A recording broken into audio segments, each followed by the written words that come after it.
நீங்க பேசணும் ஆண்டவரே. எங்களுடைய ஆவி, ஆத்துமா, சரீரம் பெற்றுக் கொள்ளுகிற மண்பாண்டமாய் வைங்க. மாறாத இயேசு கிறிஸ்துவின் நாமத்தினால ஜெபிக்கிறேன் என் ஜீவனுள்ள நல்ல பிதாவே. ஆமென், ஆமென், ஆமென். ஹல்லேலூயா. அப்படி எழுந்த வண்ணமாக 112வது சங்கீதத்தை, சங்கீதம் 112 யாரும் எடுத்துக்கொள்ளுங்க. இறுதியில நம்ம எல்லோருமே இந்த வசனத்தை டிக்ளேர் பண்ண போகிறோம். அல்லேலூயா. இஸ்ரவேலுடைய மன்னா ஆசீர்வதிக்கப்பட்ட மன்னா. அல்லேலூயா, அல்லேலூயா. எல்லோரும் எழுந்து நின்று ஒவ்வொரு வாக்கியத்தையும் எனக்கு தான் பேசுறீங்கன்னு சொல்லி ஆர்மேன்னு சொல்லணும். அல்லேலூயா. இறுதியில நம்ம எல்லோருமே டிக்ளேர் பண்ண போகிறோம். சொல்லுங்க, டிக்ளேர் அண்ட் டிக்ரி. அல்லேலூயா. சரி, மெதுவா வாசிங்க, அவசரமா போகிறோம். ஓகேயா? எடுத்துட்டீங்களா? எடுத்துட்டீங்கன்னா ஆமென் சொல்லுங்க. ஆமென். 112 1லிருந்து 10வது வசனம் வரைக்கும் வாசிங்க. அல்லேலூயா. கர்த்தருக்கு எல்லாரும் வாசிக்கணும். அல்லேலூயா. கர்த்தருக்கு பயந்து அவருடைய கட்டளைகளில் மிகவும் பிரியமாய் இருக்கிற மனுஷன் பாக்கியவான். அவன் சந்ததி பூமியில் பழுத்திருக்கும். செம்மையானவர்கள் வம்சம் ஆசீர்வதிக்கப்படும். ஆஸ்தியும் ஐஸ்வர்யமும் அவன் வீட்டில் இருக்கும். அவனுடைய நீதி என்றென்றும் இருக்கும். செம்மையானவர்களுக்கு இருளிலே வெளிச்சம் உதிக்கும். அவன் இரக்கமும் மன உருக்கமும் நீதியும் உள்ளவன். இறங்கி கடன் கொடுத்து தன் காரியங்களின் நியாயமானபடி நடப்பிக்கிற மனுஷன் பாக்கியவான். அவன் என்றென்றைக்கும் அசைக்கப்படாதிருப்பான். நீதிமான் நித்திய கீர்த்தியுள்ளவன். துர்ச்செய்தியை கேட்கிறதினால் பயப்படான். அவன் இருதயம் கர்த்தரை நம்பி திடனாயிருக்கும். அவன் இருதயம் உறுதியாயிருக்கும். அவன் தன் சத்துருக்களின் சரி கட்டுதலை காணும் மட்டும் பயப்படாதிருப்பான். வாரி இறைத்தான், ஏழைகளுக்கு கொடுத்தான். அவனுடைய நீதி என்றென்றைக்கும் நிற்கும். அவன் கொம்பு மகிமையாய் உயர்த்தப்படும். துன்மார்க்கன் அதைக் கண்டு மனமடிவாகி தன் பற்களை கடித்து கரைந்து போவான். துன்மார்க்கருடைய ஆசை அழியும். ஆமென். திறவுக்குள் வசனம் 112:7. துர்ச்செய்தியை கேட்கிறதினால் பயப்படான். அவன் இருதயம் கர்த்தரை நம்பி திடனாயிருக்கும். ஆமென். எழுதிக் கொள்ளுங்க.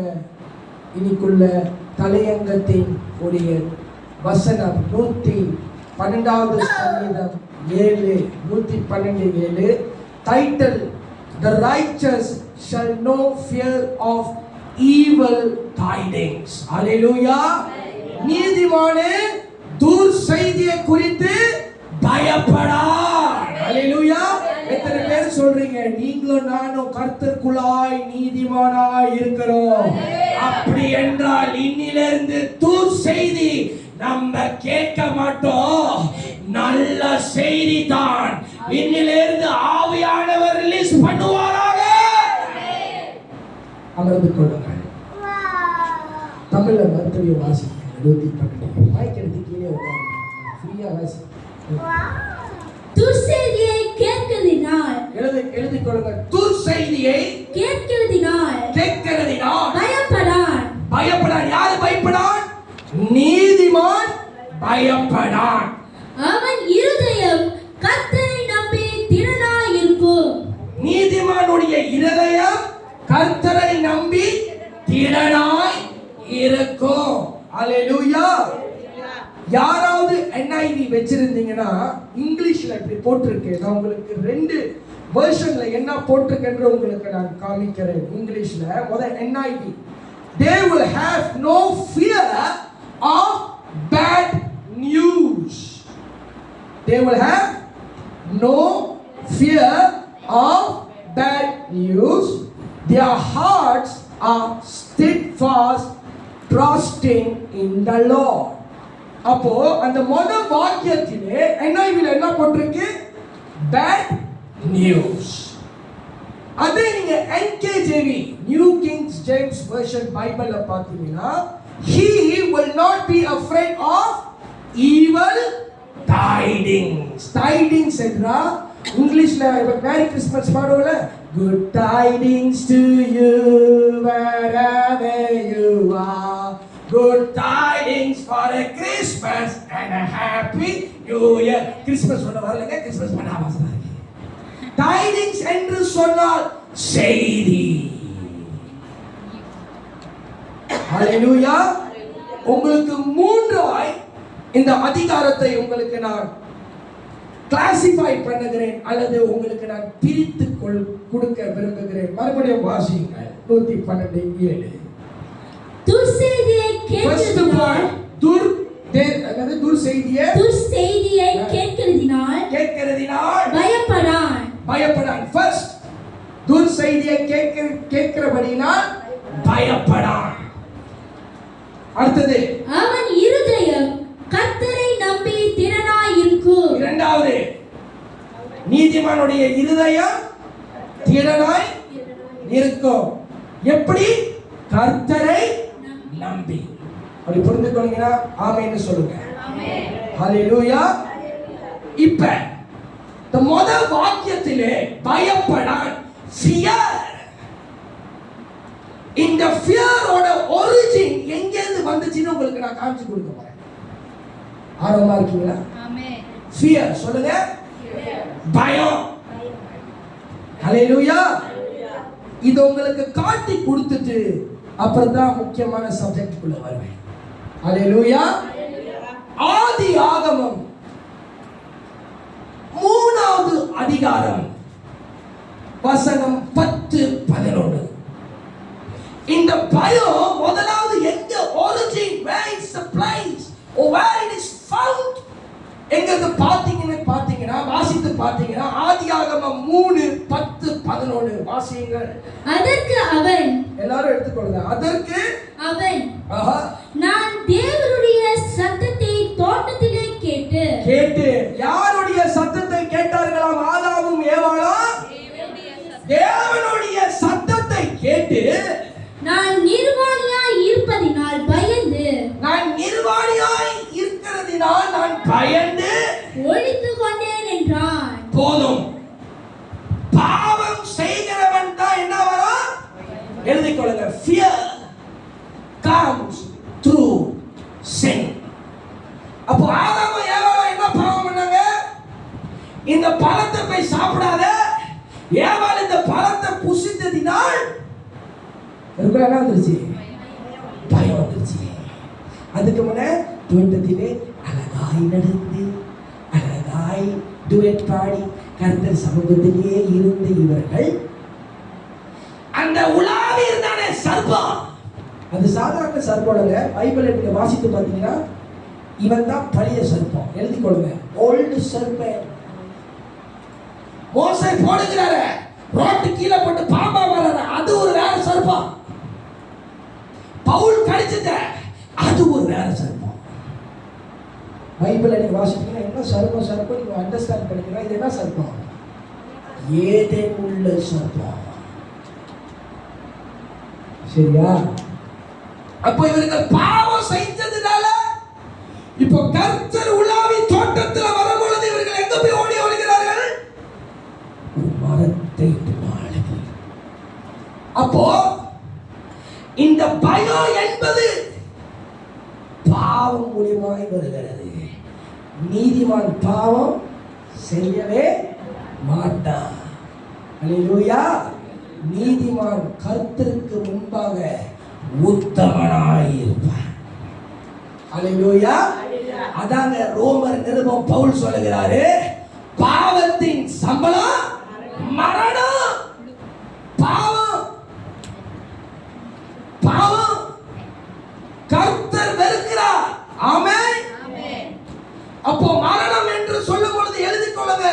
ஒன்று மாம்சத்தின் மரணம், இரண்டாவது ஆவிக்குரிய ரீதியில மரணம். சிறிய பாவமோ அது நடுமைய பாவமோ அல்லது பெரிய பாவமோ, பாவனா பாவம்.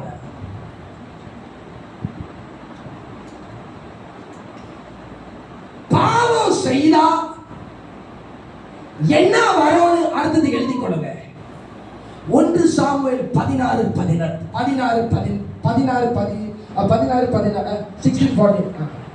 பாருங்க, தமிழ் திக்குது பார்த்தீங்களா? இது பேசக்கூட திக்கும். சாமுவேலுக்குள்ள வந்த ஒரு ஆவி பாவம் செய்தா கர்த்தர் விலகி போயிட்டாரு. யார? தோட்டத்துல விலகி போயிட்டாரு பார்த்தோம். இப்ப 1 சாமுவேல் 16:14 கர்த்தருடைய ஆவி சவுலை விட்டு நீங்கினார். சவுலை விட்டு நீங்கி அடுத்தது கர்த்தரால் வரப்பட்ட ஒரு பொல்லாத ஆவி. இரண்டாவது எழுதிக் கொள்ளுங்க. பாவம் பயத்தை உண்டு பண்ணும். First point. இரண்டாவது வாசிமா. கர்த்தருடைய ஆவி சவுலை விட்டு நீங்கினார். அடுத்தது கர்த்தரால் வரப்பட்ட ஒரு பொல்லாத ஆவி. இரண்டாவது பொல்லாத ஆவி அவனை கலங்க பண்ணி கொண்டிருந்ததா. அல்லேலூயா. அப்போ பாவம் நம்ம வாழ்க்கையில இருந்தா நம்ம என்ன செய்யணும்? அனுதினமும் சுத்திகரிக்கப்பட வேண்டும். நீதிமானுக்குள்ள பாவம் இருக்காதுங்க. அல்லேலூயா, அல்லேலூயா. நீங்களும் நானும் நீதிமானாய் ஆகிக் கொண்டு ஒவ்வொரு நாளும் இருக்கிறோம். அல்லேலூயா. இந்த பாவம் என்று சொல்லும் பொழுது ஆதியாகமம் தொடங்கி புதிய ஏற்பாடு வரைக்கும் இந்த பாவம் என்கிற ஒரு பட்டியலை பார்க்கலாம். இப்போ உங்ககிட்ட நான் கேட்கிற ஒரு விஷயம், புதிய ஏற்பாடுல எத்தனை பாவம் பட்டியல் இருக்குது?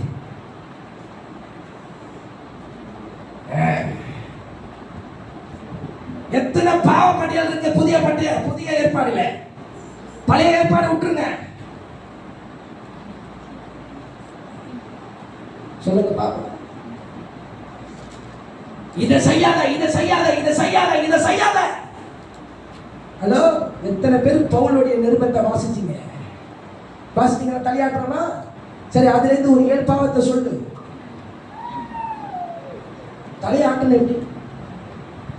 யாராவது எழுந்திருச்சீங்கன்னா தகிரமா நான் சொல்றேன் பாஸ்டர் அப்படின்னு சொன்னீங்கன்னா உங்களுக்கு 10 வெள்ளி ரொக்க பரிசு. இல்லைன்னா நாளைக்கு காலையில் உங்களுக்கு நான் பிரேக்ஃபாஸ்ட் வாங்கி தரேன். பாஸ்டர் சொல்லுங்க, சொல்லுங்க. சரி,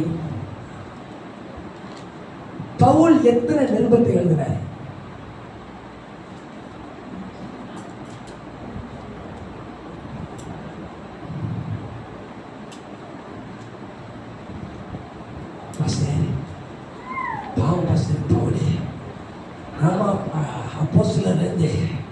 அடி வாங்கி இப்பதான் இந்த மனுஷன் ஊழியம் செய்ய ஆரம்பிச்சிருக்கிறாரா? அவர் நல்ல வல்லமையான ஒரு ஊழியக்காரங்க. பவுலு கண்டித்து உணர்த்துகிறாரு. கலாத்தியா சபைக்கு கண்டித்து உணர்த்துகிறாரு. கொரிந்து சபைக்கு கண்டித்து உணர்த்துகிறாரு. எத்தனை பாவப்படிகள் இருக்கு? கடன்னு சொன்னீங்கன்னா பாவம் ஆதியாகமம்ல தொடங்கி புதிய ஏற்பாடு வரைக்கும் நீங்க எடுத்தீங்கன்னா 100க்கு மேல பாவப்பட்டியல் இருக்கு. எத்தனை? 100க்கு மேல பாவப்பட்டியல் இருக்குதுங்க. எத்தனை பேர் நீங்களும் நானும் அனுதினமும் இந்த பாவம் என்கிற ஒரு தியானிப்புக்குள்ளாய் தியானித்து இருக்கிறோம்? ஒரே வசனம், பாவத்தின் சம்பளம் மரணம். அப்புறம் எதுதான் பாவம்? இப்ப ஆதாம் ஏவாள் செஞ்சது ஒரு மிகவும் பெரிய பாவம் தான். கர்த்தருடைய பிரமாணத்தை சொன்னத கீழ்ப்படியாம செய்தது ஒரு பாவம். Because of disobedience they have lost the whole garden of Eden. இப்போ கர்த்தர் பாருங்க நம்மளை எதுல வச்சு மெஷர் பண்றாரு. அல்லேலூயா. கர்த்தர் நம்மளை ஒவ்வொரு நாளும் தராசுல வைத்து நம்மளை எல்லாரையும் வச்சு செக் பண்றாரு. ஒவ்வொரு நாளும் நீங்களும் நானும் சுத்திகரிக்கப்பட வேண்டும். மாதத்துல ஒரு நாள் ராப்போதன பண்டி அல்லது சுத்திகரிப்பு, அது வெறும் மாதத்துல ஒரு நாள் தான். மீதி 29 நாள் நீங்களும் நானும் கையை கூப்பி, ஆண்டவரே என்னைய சுத்திகரி ஆண்டவரே, அப்படி இருந்தோம்னா நம்ம அடுத்த நிமிஷம் பாவம் செய்கிறது கூட பயப்படுவோம். அல்லேலூயா. ஆதாமோ யாரும் அதுக்கு கூட நான் நிர்வாணியா இருக்கிறது தெரியல. ஆனா ஒரு பாவத்துல உட்பட்டதுனா they feel shame. எழுதி கொள்ளுங்க. அடுத்தது, பாவம் செய்தா என்ன வரும்? அவமானம் வரும். Sin will lead us to shame, but God wants us to make us fame. Hallelujah. உங்களுக்கு 2 சம்பவத்தை காட்டி கொடுக்க போறேன். இந்த 2 சம்பவம் சீசர்களுக்குள்ள ஒரு பயம் வந்துச்சு, யோனா தீர்க்கதரிசிக்குள்ளேயும் பயம் வந்துச்சு. ஆர்வமா இருக்கீங்களா? இப்ப உங்களுக்கு காட்டி கொடுக்க போறேன். எடுத்துக்கொள்ளுங்க. யோனா எழுதின தீர்க்கதரிசன புஸ்தகம் 1வது அதிகாரம் வசனம் 10-14. அதுக்கு முன்ன யோனா 1:4 வாசிங்க. யாருக்குள்ள வந்துச்சு? யோனா செய்த ஒரு தப்பிதம். கர்த்தர் நினைவைக்கு போக சொன்னாரு. ஆனா யோனா எங்க ஓடி விட்டாரு? தர்சீஸ்க்கு. அவருக்கு அங்க ஓடி போனதுனால இங்க ஒரு சம்பவம் நடக்கிறது. யோனா 1:4 வாசிங்க. தெரியுங்களா? யோனா தேடிட்டு இருக்க எவ்வளவு நேரம்? மீனுக்குள்ள வாய் பூந்த யோனா. நம்ம நீங்க யோனாவா மாத்தியாவ? கர்த்தர் சமுத்திரத்தின் மேல் பெருங்காற்றை வரவிட்டார். பாருங்க, கர்த்தர் சமுத்திரத்தின் மேல் பெருங்காற்று வர வைத்தார். அதனால் கடலிலே கப்பல் உடையும் என்று நினைக்கத்தக்க சரி பெரிய கொந்தளிப்பு உண்டாயிற்று. அப்பொழுது கப்பல்காரர் பயந்து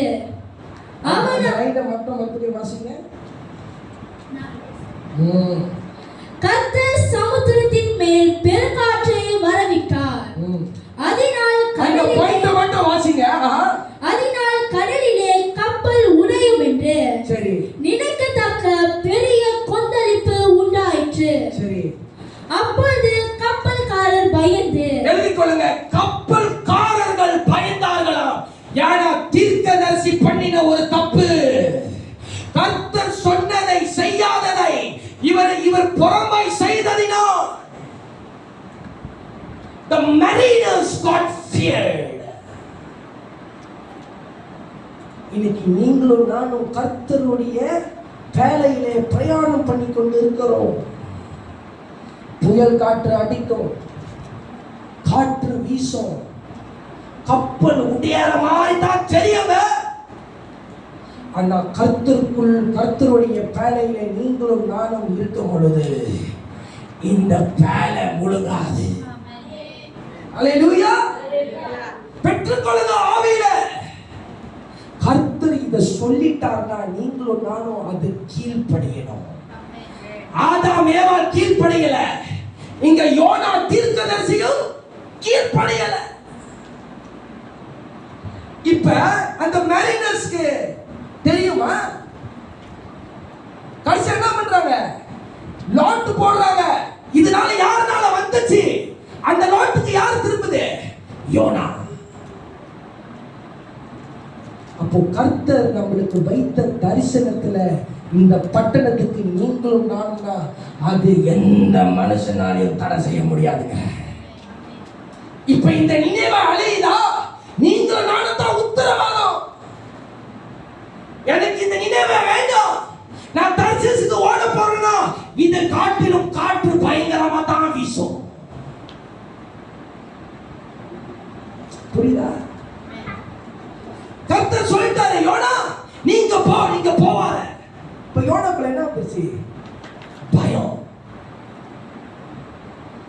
நம்மளை எது தெரியுமா தடுக்கிறது? கர்த்தருடைய காரியத்தை செய்ய விடாம பயம்.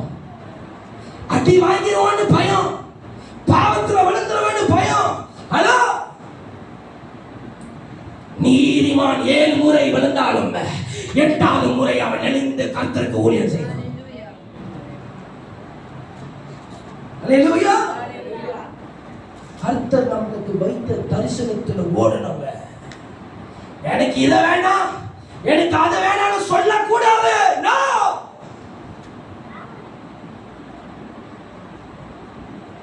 do what the Lord has assigned us to do. வசனம் சொல்லுது, நாம் மறைத்தாலும் கர்த்தர் நம்ம உள்ளத்துல பிழைப்பார்.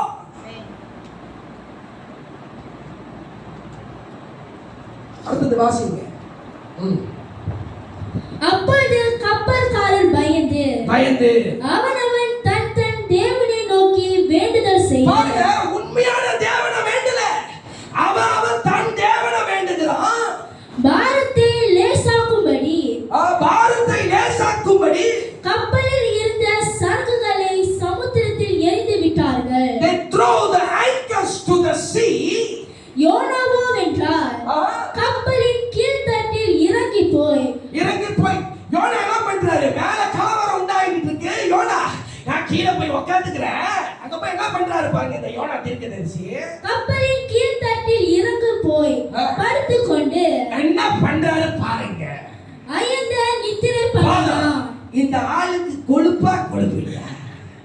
நீ தான காற்று வர பண்ண. இப்ப சாம வாயு பொட்டிக்கிட்டு நினைவைக்கு பேரு தான் இந்த பிரச்சனை. மேல கொந்தளிப்பு, ஐயோ காத்து கொந்தளிப்பு. இந்த ஆளு போய் கீழே போய் படுத்துருச்சு. அப்பாடா, மேல நடக்கணும் கலவரம்.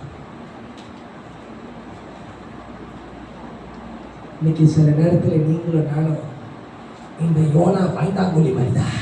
ஐயோ ஆண்டவரே, நான் தாம போய் படுத்துக்கிறேன் ஆண்டவரே. ஆனா அப்பையும் கர்த்தர் விடலங்க யோனாவை. வாசிமா.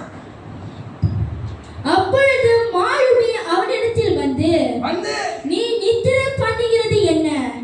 எழுந்திருந்து உனக்கு என்னையா தூக்கம்? உனக்கு என்னையா தூக்கம்?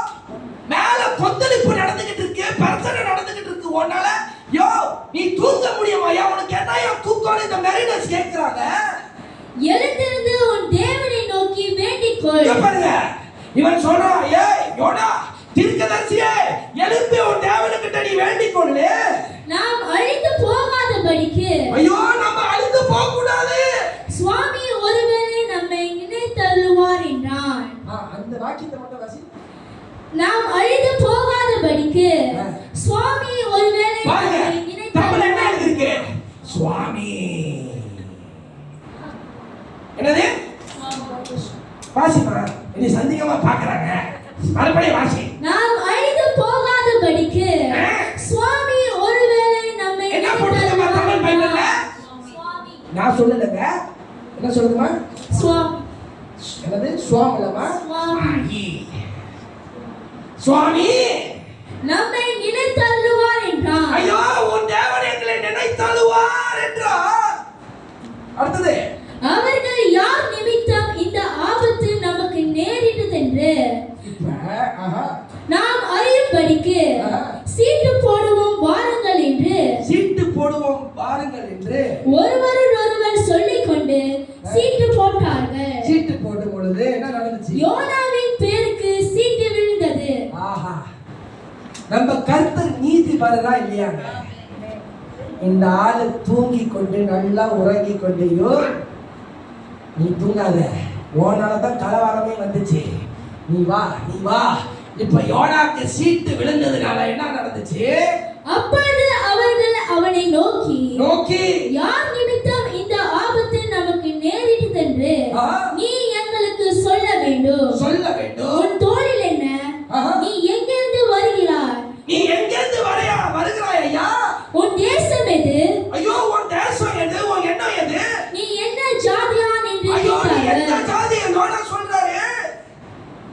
நான் எபிரியக்காரன். அப்படித்தானே போட்டுருக்கு அடுத்த வசனம். அதற்கு அவன், நான் எபிரேயன், நான் ஒரு எபிரியன். சமுத்திரத்தையும் பூமியையும். யார் யோனா தீர்க்கதரிசி அவரை எபிரியன்னு கூப்பிடுறாரு சொன்னீங்கன்னா அஞ்சலி இப்பே பாஸ் எடுத்துக்கிறேன். Why Jonah called himself as a Hebrew? யாம நீ அங்க பாக்குற சொல்லுமா, பதில் தெரிஞ்ச சொல்லு. சொல்லுங்க, சுவாரஸ்யமா போயிட்டு இருக்கு. சொல்லுங்க. இப்போ உங்களுக்கு ஒரு சிச்சுவேஷனை காமிக்கிற பயம் எப்படி வருகிறது. நான் கேட்கறது கேள்வி என்னன்னா, why Jonah called himself he is a Hebrew?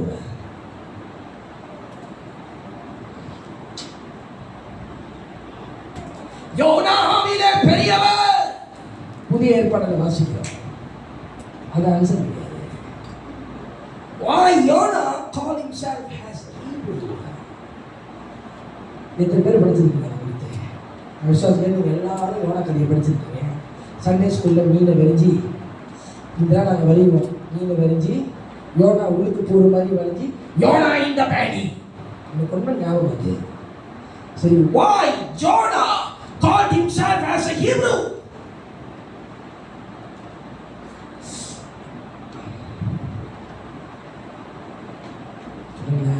சொல்லுங்க சொல்லுங்க.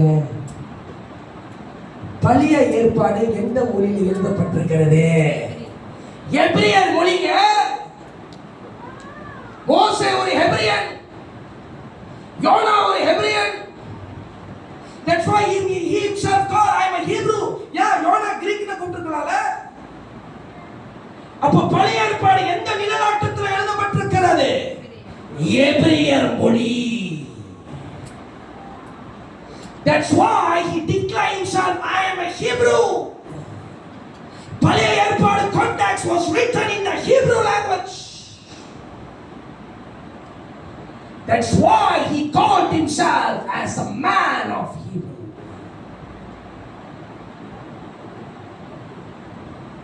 எபிரியர் மொழி வேற, கிரேக்கு மொழி வேற. எபிரியர் பாஷை வேற, கிரேக்கு பாஷை வேற. நீங்க அண்டர்ஸ்டாண்ட் பண்ணிக்கணும். பைபிளை படிக்கும் பொழுது must understand the contextual. அடுத்தது வாசி. அதற்கு அவன், நான் எபிரேயன், நான் எபிரியன், சமுத்திரத்தையும் பூமியையும். பாருங்க எப்படி சொல்றாரு பாருங்க. சமுத்திரத்தையும் பூமியையும் உண்டாக்கின பரலோகத்தின் தேவனாகிய கர்த்தரிடத்தில் பயபக்தி உள்ளவன் என்றான். சரி, அவன் அப்படி சொல்றான், பயபக்தி உள்ளவன். அப்போ பயபக்தி உள்ளவன் யோனா யாங்க கர்த்தர் சொன்னதை புறம்பாய் செய்யணும். If he would have feared the commandment of God, then why Jonah has to break that and to do something that against the Lord?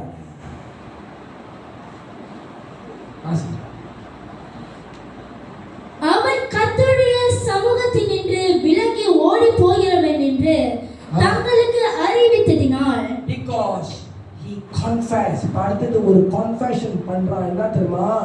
நான் கர்த்தருடைய சமூகத்தை விட்டு நான் விலகி ஓடினேன். அந்த மனுஷன் மிகவும் பயந்து.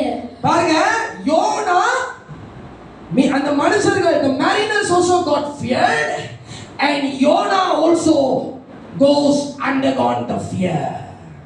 ரெண்டு கத்துக்கிறீங்க. ஒன்னு அந்த mariners-உம் fear, தீர்க்கதரிசிக்குள்ளேயும் ஒரு பயம். அவனை நோக்கி நீ ஏன் இதை செய்தாய் என்றார்கள்.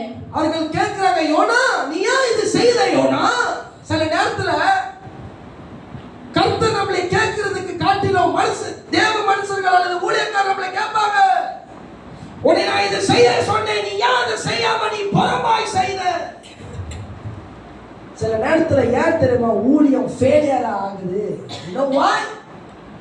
கர்த்தர் இந்த பிரமாணத்தை கொடுத்துட்டாரு, ஆனா நம்ம disobey பண்ணி செய்தா, which means we are against the law of God. That where we fall, to where the whole ministry is closed down. Jonah இங்க கட்டடம் இல்ல, கர்த்தர் சொன்னாரு இவர் பெய்யணும். But he disobeyed. That's why the Lord allowed the storms to hit the ship. பின்னும் சமுத்திரம் அதிகமாய் கொந்தளித்துக் கொண்டிருந்தபடியால் சில நேரத்துல சில சமுத்திரம் நம்ம வாழ்க்கையில சில பிரச்சனைகள் ஓயாம கொந்தளிக்கும். ஏன் தெரியுமா? கர்த்தர் ஒருவேளை நம்மளுக்கு இது சொல்லி இருப்பார், இது செய், இதை செய், இதை செய்யாத, இதை செய். ஆனா நம்ம செய்யறதை விட்டுட்டு செய்யாதது போய் செய்தோமானா செந்திரி சரிங்களா? என்னது செந்திரி காலி கூப்பா. அதுதான் எளிமையா தீர்க்கதரிசி சொல்லுது, நீனே விழுந்துரு, குழியில விழுந்து உனக்கு ஒரு கயிறு வேணும். யாரு? கர்த்தர். ஆதி காலத்துல கர்த்தர் கயிறு கொடுத்தாரு. இப்ப யார் கயிறு கொடுக்கணும்? ஊழியக்காரங்க. வா மேல, வா வா மேலன்னு நாங்க பிடிச்சி இழுக்கணும். அடுத்தது, பின்னும் சமுத்திரம் அதிகமாய் கொந்தளித்துக் கொண்டிருந்தபடியால் அவர்கள் அவனை நோக்கி சமுத்திரம் நமக்கு அமரும்படி நாங்கள் உனக்கு என்ன செய்ய வேண்டும் என்று கேட்டார்கள். அதற்கு அவன், நீங்கள் என்னை எடுத்து சமுத்திரத்திலே போட்டு விடுங்கள். பாருங்க, இப்ப யாராவது சரி இப்ப நீங்க சொல்லுங்களேன், பாஸ்டர் இப்ப நான் உங்களுக்கு ஒரு ஷிஃப்ட் எடுத்து தரேன், நீங்க என்ன இப்ப சமுத்திரத்துல போட போறீங்க. இப்ப நீங்க தான் இந்த மெரினஸ்ன்னு யோசிச்சு பாருங்க, நான் தான் யோனா. இப்ப நான் ஒரு தப்பு பண்ணிட்டேங்க. இப்ப உங்களுக்கு இங்க கடல் கொந்தளிச்சுக்கிட்டு இருக்கு பிரச்சனை.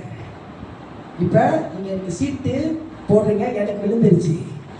இப்ப இதே சம்பவத்துல நடந்தா நீங்க என்ன செய்வீங்க? போய் நீங்க அடிக்கடி பிள்ளைங்களை குரூஸ் வருதுன்னா, குரூஸ் என்ன குரூஸ் சொல்லுங்க, அழகா சொல்லுங்க, ஸ்டார் குரூஸ். இந்த ஊழியக்காரனை ஏற்றி எனக்கு ஒரு பாடல் பாடி தயவு செய்து இந்த நடுக்கடல்ல இறக்கிருங்க. இப்ப இந்த சம்பவத்துல நான் என்னை போட்டு பார்த்தேன். நான் ஏற்கனவே கடல் நடுவில் எனக்கு பயம், நீந்த தெரியும், ஒருவேளை நீந்துவேன்.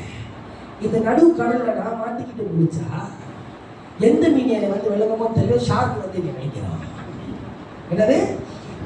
இப்போதான் கடல்ல அநேக மிருகத்துக்கு மூவ் பண்ணிட்டு இருக்கல. இப்ப புதுசா பார்க்கணும் பாருங்க. எத்தனை பேர் நேஷனல் ஜியோகிராஃபி பார்க்குறீங்க? இப்போ அநேக சயின்டிஸ்ட் டிஸ்கவர் பண்றாங்க, புது புது ஃபார்ம் ஆஃப் alienated animals தோன்றி வருது. ஒண்ணு என்னன்னா டிராகன் மாதிரியே இருக்கு. இப்ப நீங்களும் நானும் வெச்சுக்கொள்ளுங்க யோனா மாதிரி. இப்ப நீங்களும் நானும் இந்த சம்பவத்துல இருந்தா இப்ப நம்மளே துடிச்சிட்டாங்க, தூக்கி போட்டா கடல் அமைதியா ஆயிரும்.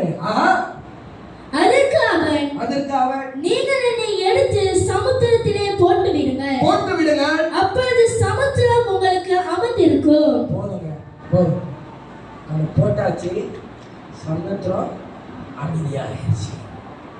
அல்லேலூயா. இப்போ ஒரு நிமிஷம் யோசித்து பாருங்க, நீங்களும் நானும் இந்த யோனா சம்பவத்தில் நீங்களும் நானும் என்ன பண்ணியிருப்பீங்க? சொல்லுங்க, என்ன பண்ணியிருப்போம்? அவ்வளவு பெரிய கொந்தளிப்பு கடல், இந்தியன் ஓஷன்ல போய் புடைக்க முடியுமா? அப்படிப்பட்ட கப்பை விழுந்தது இன்னொரு வரைக்கும் தேடிட்டு இருக்காங்க. அது இருக்குதா இல்லையான்னு கூட எனக்கும் தெரியல. சரி, அது எங்க இருக்கணும்னு கருத்துக்கு மட்டும் தான் தெரியும், அதை விடுங்க.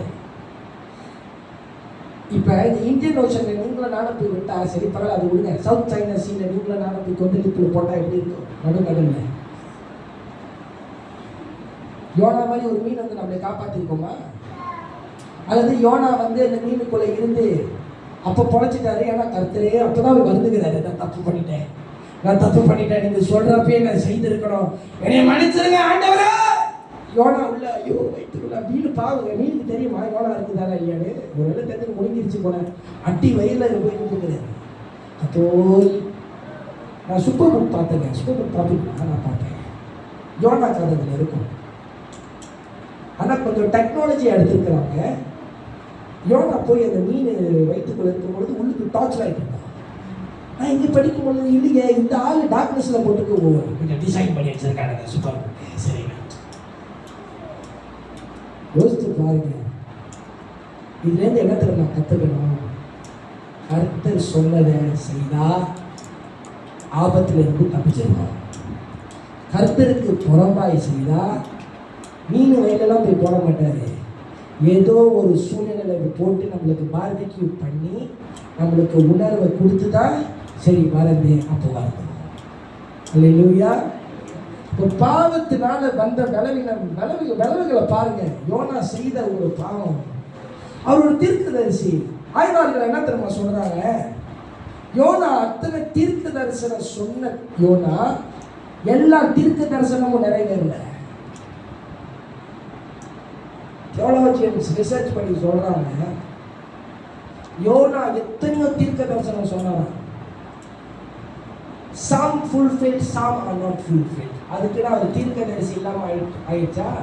No, he was called the prophet. அதான் புதிய ஏற்பாடுல நீங்க வாசிக்கும் பொழுது யோனாவிலும் பெரியவர். ஹல்லேலூயா.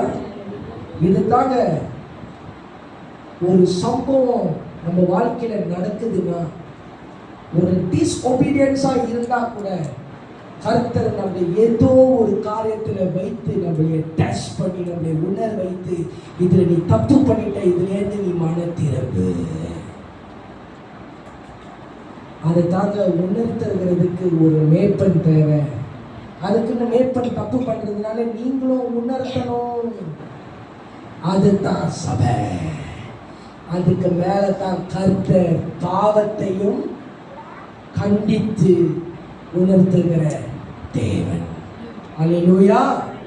அடுத்த ஒரு சிச்சுவேஷன் பார்ப்போம். சீஷர்களுக்குள்ள பயம். ஃபர்ஸ்ட் கேட்டகரி பார்த்தோம், தீர்க்கதரிசியும் the mariners-குள்ள வந்த பயம். லூக்கா 8:22. அதே கடல் சம்பவம் தாங்க சீஷர்களுக்கு நடக்குது. இயேசு படகுல தூங்கி இருக்கிற வேளையிலே ஒரு காற்று வந்து அடித்து மோதும் பொழுது சீஷர்களுக்குள்ள வந்த பயம். லூக்கா 8:22. பின்பு ஒரு நாள் அவர் தமது சீஷரோடு கூட படகில் ஏறி கடலின் அக்கறைக்கு போவோம் வாருங்கள் என்றார். சரி, அப்படியே புறப்பட்டு போனார்கள். புறப்பட்டு போகும் பொழுது படகு ஓடுகையில் அவர் நித்திரையாய் இருந்தார். யார் நித்திரையாய் இருந்தார்? இயேசு ஊழியம் செய்து களைப்பாய் படகளிலே தூங்கிக் கொண்டு இருக்கிற வேளையிலே அப்பொழுது கடலிலே சுழல் காற்று உண்டானதால் யோனா தீர்க்கதரிசி புத்தகத்துல என்ன பார்த்தோம்? அதே கடல் கொந்தளிப்பு இங்க இயேசு படகளிலே பிரயாணம் பண்ணி கொண்டு இருக்கிற வேளையிலே அதே கடல் கொந்தளிப்பு நடந்தது. அவர்கள் மோசமடையத்தக்கதாய் பைபிளை பாருங்க, நீங்க பார்க்காதீங்க. நான் சொல்றேன், இது முடிஞ்ச உங்களை நான் கேள்வி கேட்பேன். வாசிங்க. அவர்கள் மோசமடையத்தக்கதாய் படகு ஜலத்தினால் நிறைந்தது. சரி, அவர்கள் அவரிடத்தில் வந்து ஐயரே ஐயோ ஐயரே மடிந்து போகிறோம் என்று அவரை எழுப்பினார்கள். பாருங்க, இயேசு படகுல தானே இருக்கிறாரு. சீசர்கள் நினைச்சா அற்புதம் செஞ்சிருக்கலாமா, செஞ்சிருக்க கூடாதா? இயேசு கூட தானே டிராவல் பண்றாங்க, ஆமாவா? இயேசு செய்த ஊழியத்தை தான் இவர்கள் பார்த்தார்கள் தானே, இவர்கள் அப்போஸ்தலர்கள் தானே, இவர்கள் சீசர்கள் தானே. இவர்களே நினைச்சா இப்ப நிப்பாட்டிருக்காங்க. ஏன் சீசர்களுக்குள்ள பயம் வந்தது? வாசிங்க. அவர் எழுந்து காற்றையும் ஜலத்தின் கொந்தளிப்பையும் அதட்டினார். உடனே அவைகள் நின்று போய் அவர்கள் இப்படி கையை நிப்பாட்டி calm down. He calms down the storm and the sea and the whirlwind. அடுத்தது, அவர் அவர்களை நோக்கி உங்கள் விசுவாசம் எங்கே என்றார். இயேசு சீசர்களை பார்த்து என்ன சொல்றாரு? உன் விசுவாசம் எங்கே? இன்னைக்கு இதே வார்த்தை தான் கருத்தை நம்ம இடத்துல வைக்கிறாரு. நம்மளுடைய விசுவாசம் எங்கே?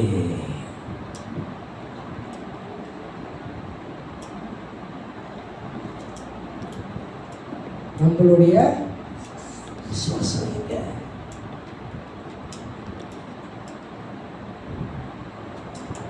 சில நேரத்துல நம்மளுடைய விசுவாசத்துக்கு டெஸ்ட் வரும்,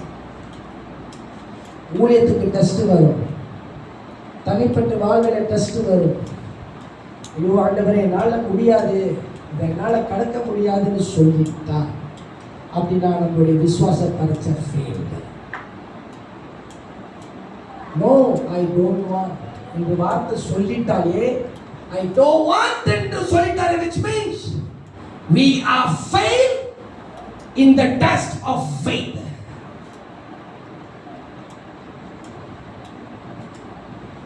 கர்த்தர் நம்மளை சில இடத்துல இப்படி போட்டு பாதிப்பார். யோபுக்கு டெஸ்ட் வந்துச்சுங்க. அவனுக்கு சரீரம் அப்படியே உருக்குலைந்து லெப்ரசி வந்து எழுத்து தெரிய வரைக்கும் இருந்த யோப கர்த்தரை மறுதளிச்சான். யோப கூட்டாளிக்கு வந்து யோ ஐயா உன் கர்த்தர் தானே, சொந்த மனைவி சொல்லுது உன் கர்த்தர் தானே, நீ மறுதளிச்சிரு, நல்லா தானே இருந்த. யோபு மறுதளிக்கலங்க. சொந்த கூட்டாளி வந்து தூர ஆலோசனையை கொடுத்துட்டு போறாங்க.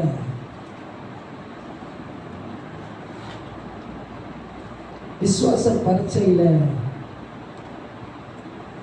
நம்ம தோத்துட்டோம்னா அப்புறம் எப்படிங்க நீங்களும் நானும் ஒரு விசுவாசத்தின் ஜீவத்தில் வாழ்கிறது?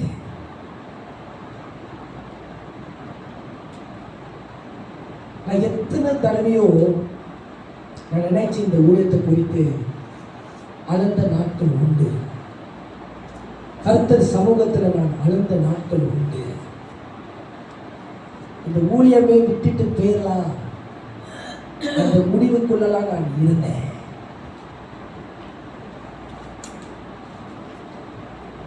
அந்த தருணத்துல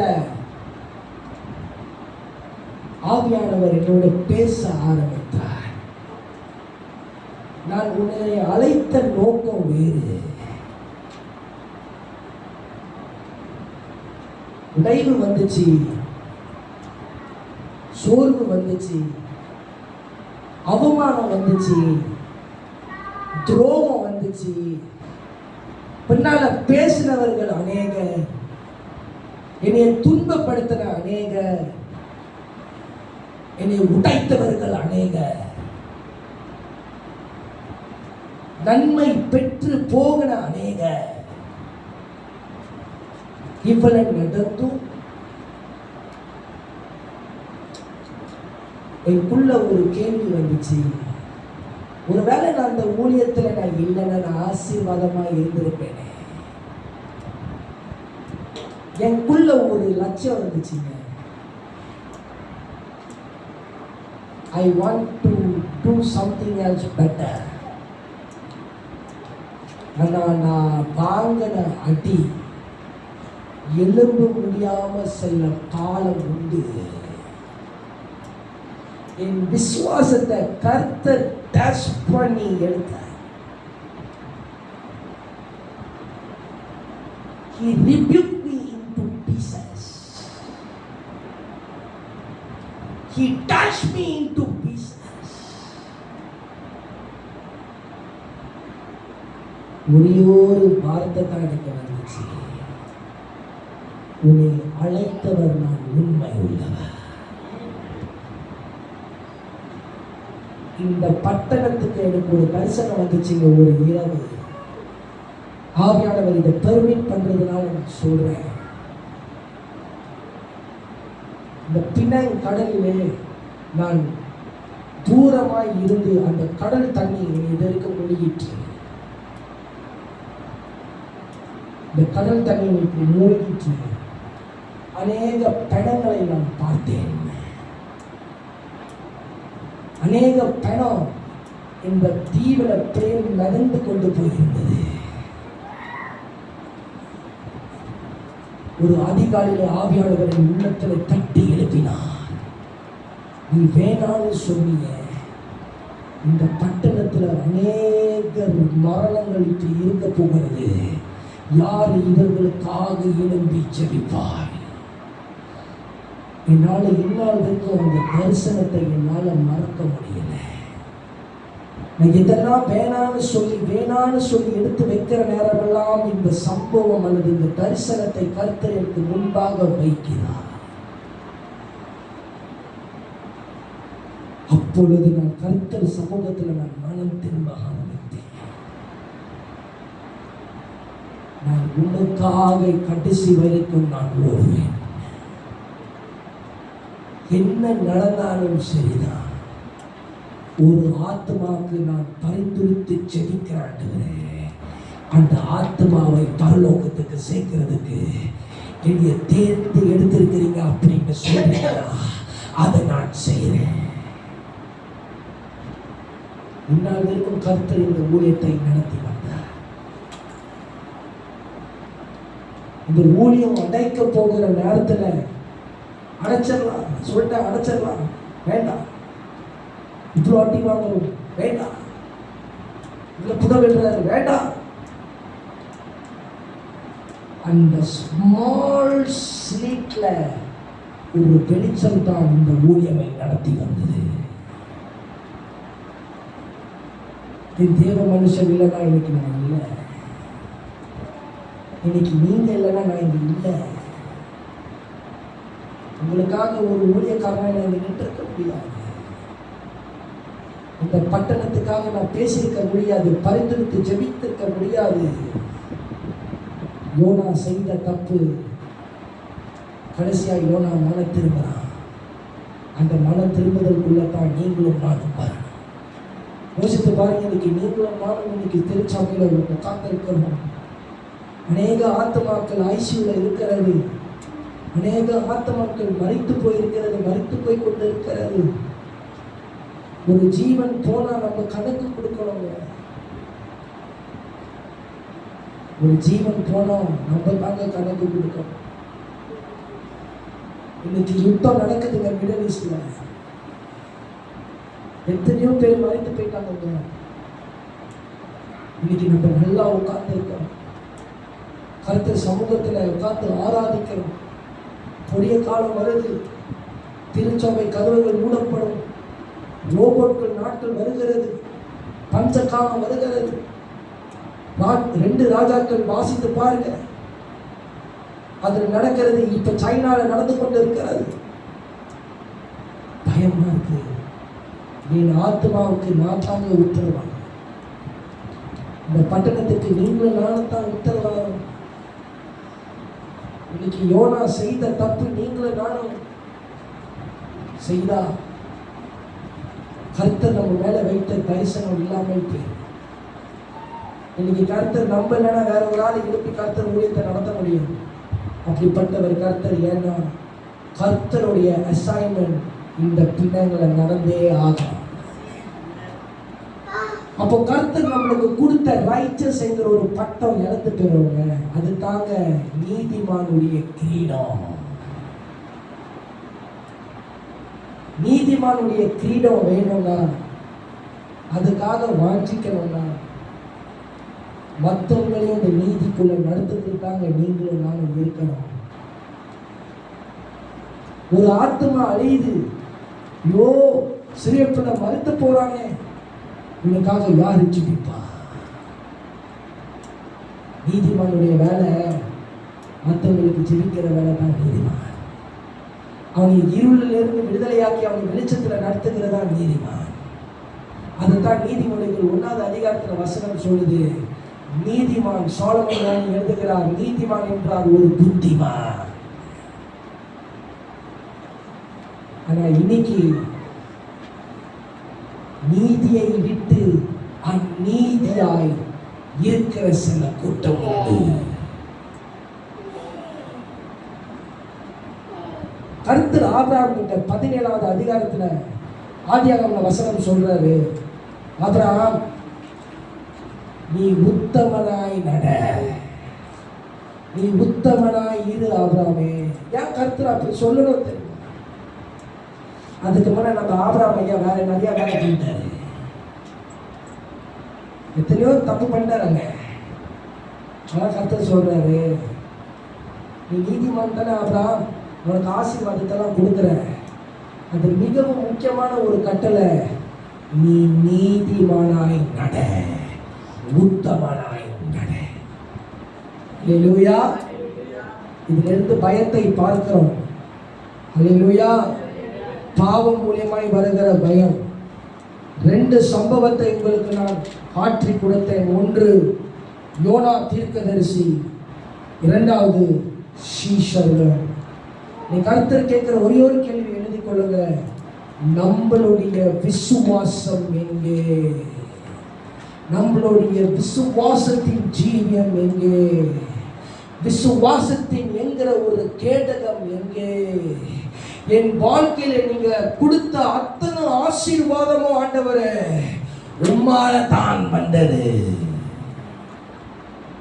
அதாங்க வசனம் சொல்லுது, விசுவாசத்தினால் நீதிமான் பிழைப்பா.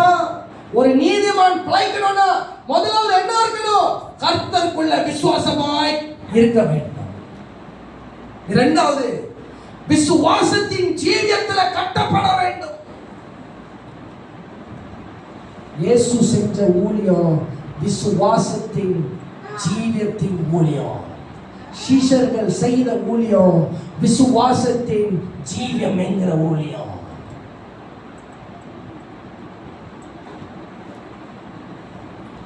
இயேசு பணம் வாங்கி ஊழியம் செஞ்சாரா? இல்லைங்க. இயேசு பணம் வாங்கி ஊழியம் செஞ்சாரா? இல்லை. விசுவாசத்தில் ஊழியம் செய்தார். ஜனங்கள் கொடுக்கிற காணிக்கை வைத்து வரி கட்டுவார். Jesus is a prime example to do the ministry. எப்படி ஒரு மினிஸ்ட்ரி செய்யணும்னா இயேசு உடைய ஊழியத்தை பார்த்தா நம்ம கற்றுக்கொள்ளலாம். அப்போஸ்தலர்கள் கடன் வாங்கி செய்யறாங்க ஊழியம். அதுக்காக விசுவாசத்தின் ஜீவியம். இன்னைக்கு நம்ம ஊழியமும் விசுவாசத்தின் ஜீவியத்துல தான் இந்த 4 வருஷமும் இந்த ஊழியம் கட்டப்பட்டிருக்கு. கர்த்தர் தாங்க நம்முடைய இருதயத்தை நிலைப்படுத்தி இருக்கிறார். ஏன் தெரியுமா? இந்த 112:7 வசனம் சொல்லுகிறது, நீதிமானுடைய இருதயத்தை கர்த்தர் ஸ்திரப்படுத்தினார்.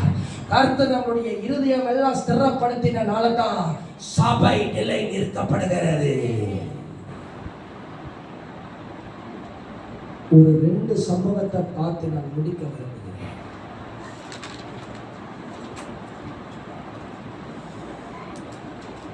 புதிய ஏற்பாடுல எத்தனை பேருக்கு தெரியும் சக்காரியாவும் எலிசபெத்தும்? யாரு சக்காரியா?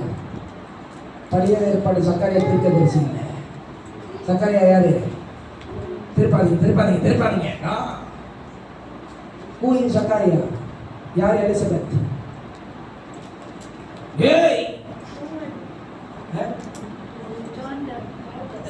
யோவான் ஸ்தானகனுடைய அப்பா அம்மா. சக்கரையோட வேலை என்னது? சோத்திரம் பண்ணுறதா? Who is Zachariah and who is Elizabeth? Zachariah is a priest. They are called to be righteous before God. அப்படி எழுதியிருக்கிறது. வாசியுங்கள். லூக்கா 1:5 எழுதிக் கொள்ளுங்க. Luke 1:5. யூதேயா தேசத்தின் ராஜாவாகிய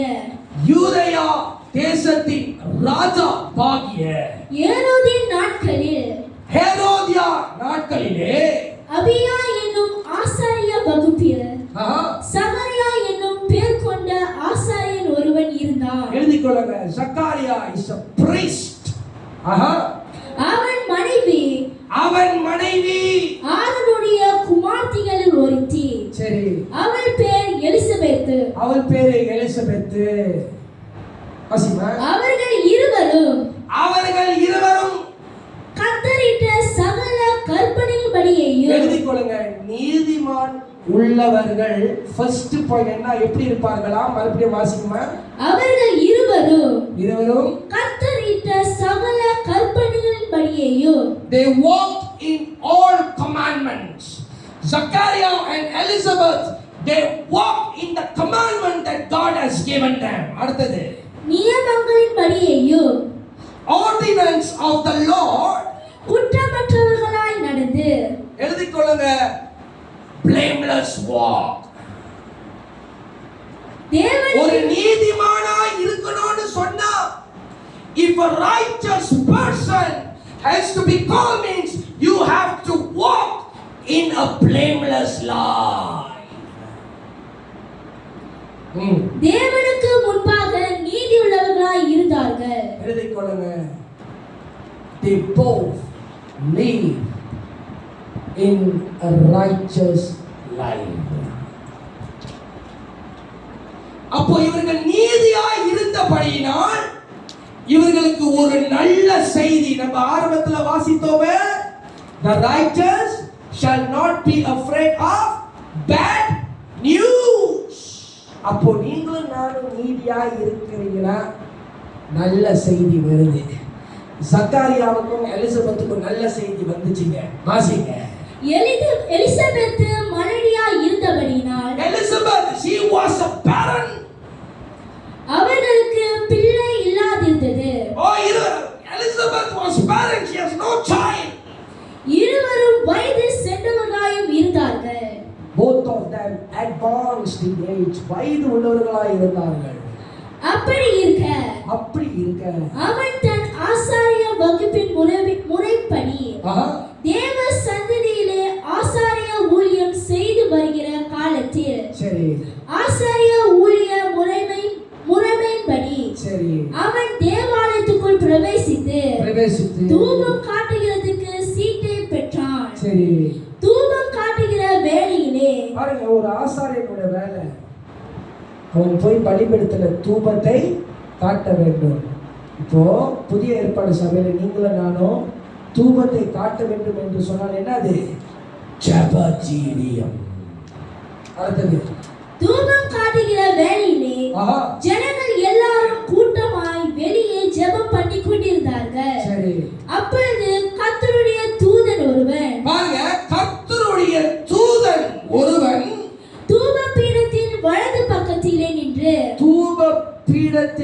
பக்கத்திலே நின்று அவனுக்கு தரிசனமானான். யாருக்கு தரிசனமானாரு?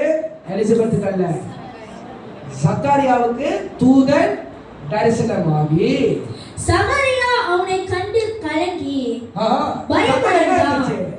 சக்காரியாக்குள்ள யாரு நிக்கிறாரு? ஐயோ, தூதனருக்கு யாரோ நிக்கிறாரு போல இருக்கு. சக்கரை பயம் வந்துச்சு, பதட்டம் வந்துச்சு, பயம் வந்துச்சு. அடுத்தது தூதன் அவனை நோக்கி யாரை நோக்கி? சக்காரியாவை நோக்கி, சகரியாவே பயப்படாதே. நீதிமான்களுக்கு கர்த்தர் சொல்றாரு, பயப்படாதே, உன் வேண்டுதல் கேட்கப்பட்டது. எழுதிக் கொள்ளுங்க, நீதிமானுடைய வேண்டுதல் கேட்கப்படுகிறது, கேட்டுப்பட்டு கொண்டிருக்கிறது, பதில் வருகிறது. அது தாங்க நீதிமொழிகள் 15:29 திருப்பாதுங்க. நீதிமானுடைய ஊக்கமான ஜெபத்தை கர்த்தர் கேட்டுக்கொண்டிருக்கிறார். அல்லேலூயா. பதில் படிங்க. உன் மனைவியாகிய எலிசபெத் உனக்கு ஒரு குமாரனை பெறுவாள். உனக்கு ஒரு குமாரனை பெறுவாள். யாரு? எலிசபெத். தூதன் யாருக்கிட்ட ஒரு நல்ல செய்தியை கொண்டுட்டு வராரு? சக்கரியா கிட்ட ஒரு நல்ல செய்தி கொண்டுட்டு வராரு. நீ போய் யாருக்கிட்ட சொல்லு? எலிசபெத் கிட்ட சொல்லு, நீ ஒரு குமாரனை பெறுவாய், அவனுக்கு யோவான் என்று பெயரிடுவாய். போதும். இது நல்ல செய்தி தானே? நல்ல செய்தி தானே? யோவான் பேரு. அப்ப நீங்க கீழே வாசித்து பார்த்தீங்கன்னா கர்த்தர் அவருக்கு அசைன்மெண்ட் கொடுத்திருப்பாரு. அல்லேலூயா. ஃபர்ஸ்ட் நியூஸ் எழுதி கொடுங்க. Sakariya Elizabeth receive a good news from the angel of God. அப்போ நீதிமான உள்ளவர்களுக்கு ஒரு நல்ல செய்தி உண்டு. இன்னைக்கு கர்த்தர் சொல்றாரு, இன்னைக்கு சில அல்லரை அடைத்ததை கர்த்தர் திறக்கிறார். ஆசீர்வாதம் என்கிற ஒரு காரியத்தை அடைப்பட்டிருக்கா? இன்னைக்கு ஒரு தூதன், நம்மளுக்கு ஒரு தூது எப்படி சக்காரியாக்கு வந்ததோ, கர்த்தர் நம்மளுக்கு ஒரு தூதை சொல்லுகிறாரு. இன்னைக்கு அடைக்கப்பட்டதை நான் உனக்கு திறக்கிறேன். அடுத்தது நான் சொல்றேன், ஆவியில பெற்றுக்கொள்ளணும். ஆசீர்வாதம் கட்டாயமா உண்டு. உனக்கு சந்தோஷமோ? போதுமா? ரெண்டாவது ஒண்ணு யாரு? சக்காரியாவுக்கும் எலிசபெத்துக்கும் ஒரு நல்ல செய்திய நீதிமானாய் கர்த்தருக்கு முன்பாக காணப்பட்டார்கள். இரண்டாவது இயேசுவுடைய தாயார் மரியாள். லூக்கா 1:26. 6ஆம் மாதத்திலே கபிரியேல் என்னும் தூதன். பாருங்க, இங்கே ஒரு தூதன் வருகிறான். காபிரியேல் என்கிற ஒரு தூதன் கலிலேயா உள்ள நாசரேத் என்னும் ஊரில் சரி தாவீதின் வம்சத்தனாகிய யோசேப்பு என்கிற நாமமுள்ள புருஷனுக்கு நியமிக்கப்பட்டிருந்த ஒரு கன்னிகை இடத்திற்கு தேவனாலே ஒரு கன்னிகை.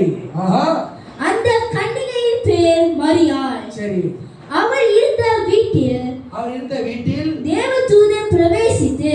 தேவதூதன் அப்படின்னா ஒரு நீதிமான் வீட்டிலே ஒரு தேவதூதன் பிரவேசிப்பான். எத்தனை பேர் வாஞ்சிக்கிறீங்க மரியாளுக்கு நடந்தது நம்மளுக்கும் நடக்கும்? நடக்குமா நடக்காதா? தீர்க்க தரிசனமா சொல்றேன், இன்னிலிருந்து உங்க வீட்டுல ஒரு தேவதூதன் இருப்பான். இன்னைக்கு உங்க எல்லாருக்கும் ஒரு ப்ராபசி சொல்றேன், இன்னிலிருந்து கர்த்தர் உங்களுக்கு ஒரு தேவதூதனை அனுப்பி ஒரு நல்ல செய்தி 6 மாதத்துக்குள்ள உங்களுக்கு யாருக்கும் கடந்து வருகிறது. அடுத்தது, அவள் இருந்த வீட்டில் தேவதூதன் பிரவேசித்து கிருபை பெற்றவனே வாழ்க.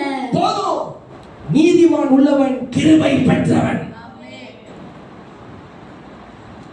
நீதிமான் உள்ளவன் கிருபை பெற்றவன். நீதி உள்ளவருக்கு கிருபை இல்லை. Those who are unrighteous, you shall not attain the grace of God. But since we are called to be righteous and to walk upright in the Lord, we are called to be gracious. கர்த்தருடைய கிருபையும் இரக்கமும் நன்மையும் அவளை தொடரும். இரண்டாவது எழுதி கொள்ளுங்க, மரியாள். மூன்றாவது,